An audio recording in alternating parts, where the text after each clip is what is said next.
السلام عليكم ورحمة الله وبركاته. أهلا بيكم في فيديو جديد. ما تنسوناش من الاشتراك في القناة واللايك وكومنت حلو. صحينا الصبح طبعا وشغلنا القرآن وقمنا بقى نروح نعمل بقى نشرب شوية غسيل، وبعدين نزلت وقلت اقعد في مكان كده اشرب حاجة واشتري شوية طلبات للبيت وخضار. فاشتريت يا بنات خضار للبيت، اشتريت خيار واشتريت فلفل اخضر واشتريت بطاطس وقوطة وبصل. كانش عندي بصراحة، كان البيت فاضي والتلاجة كانت فاضية، فقلت لا انا هنزل اشتري شوية الخضار دول والحاجات دي. ف زي ما قلت لكم كده، قعدت شوية في مكان شربت حاجة ونزلت اشتريت الحاجات دي. المهم الحمد لله رب العالمين. عايزه اقول لكم ان انا والله بنات ليا كام يوم كده بشتكي من رجلي تعباني قوي. كنت ماشيه في الشارع فجاه ركبتي طقطقت لوحديها، بعدين رحت كشفت بقيت في ألم فظيع، مش قادرة افردها، مش قادرة اتنيها، مش قادرة انام منها، بعيط زي الطفلة الصغيرة. المهم بعد كده عملت استوريكي دلوقتي، عملت افطار لنفسي كويس قوي، قلت هكافئ نفسي بعد المشوار اللي دبيته. المهم يا بنات، ورحت كشفت عند الدكتور فقال لي محتاجة حقن للركبة، بعدين يقول لي لا، قال لي لا ده انتي محتاجة، مش هينفع حقن عشان حالتك مش هينفع عليها الحقن، احنا هنعمل لك ايه، ممكن تعملي منظار، عملية منظار. فطبعا خلاني يعني مش عارفة اقول لكم ايه، كنت تعبانة ونفسي تعبانة ومتضايقة وزعلانة ومتوترة. والنبي بنات ما تنسونيش من الدعاء، الله يبارك لكم، ادعوا لي ربنا يشفي عني، ادعوا لي ربنا يشفيني بجد، لان موضوع الركبة ده ألم صعب جدا والله يا بنات. ما كنتش فاكرة ان الألم هيبقى شديد كده، الحمد لله. اما دخلت المطبخ قلت هعمل اكل على السريع كده، ولاني مكانش ليا نفس اعمل اي اكل، كان عندي شويه مكرونه كده وطبق لحمه مفرومه، قلت انا هعمل مكرونه سباكيتي بالصلصه وانا شويه لحمه مفرومه، والحمد لله رب العالمين والنعمه، وربنا يحفظها ويعني من الزوال.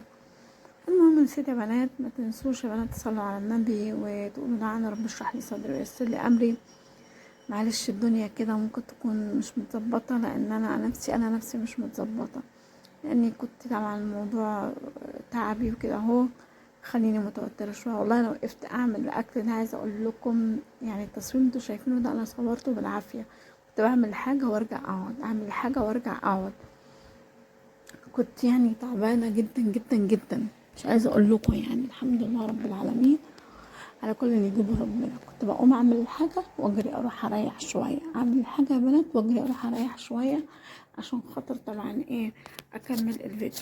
والحمد لله رب العالمين كل اللي يجيبه ربنا كويس. المهم يا بنات، سمعت ان في ناس بتقول ان لو انتي تعبانه وعندك مشكله في الركب او العظم، اشربي شوربه شوربه عظم بقر. فانا حتى استغربت، طب عظم البقر، طب ما انا لو رحت للجزار هقول له عايزه عظم بقر، طب انا ايه اللي يعني ايه الامانه في كده، ما ممكن يديني عظم جاموس ويقول لي ده عظم بقر. المهم كنت متضايقه طبعا وزعلانه ويعني مش عايزه اقول لكم متوتره وقلقانه من الكلام اللي قاله لي الدكتور، وخايفه في نفس الوقت. اسال الله ان ربنا يشفيني ويشفيكم ويشفي كل مريض يا رب. والنبي بنات ادعوا لي ربنا يشفي عني، الله يبارك لكم. وما تنسونيش يا بنات من الاشتراك في القناه واللايك والكومنت لو حبيتوا، ده يبقى يعني شرف لينا، هتشرفونا وتنورونا وهتكبروا عيلتنا وتزودوها. المهم البنات، رحت بعد كده بقى قلت لا انا هبدأ ايه بقى، اخلص الاكل، وطالما انا متضايقه كده ومخنوقه يلا بينا إيه بعد ما اخلص الاكل بقى اوضب نفسي كده واظبط ادائي والبس بقى وانزل. بصراحة يعني كنت محتاجة ان انا اغير جو وافك عن نفسي، لاني دماغي كانت بتودي وتجيب من الكلام اللي قاله الدكتور، افكار كتيرة رايحة جاية، افكار كانت يعني والله ربنا يعلم الافكار اللي دايرة بدماغي.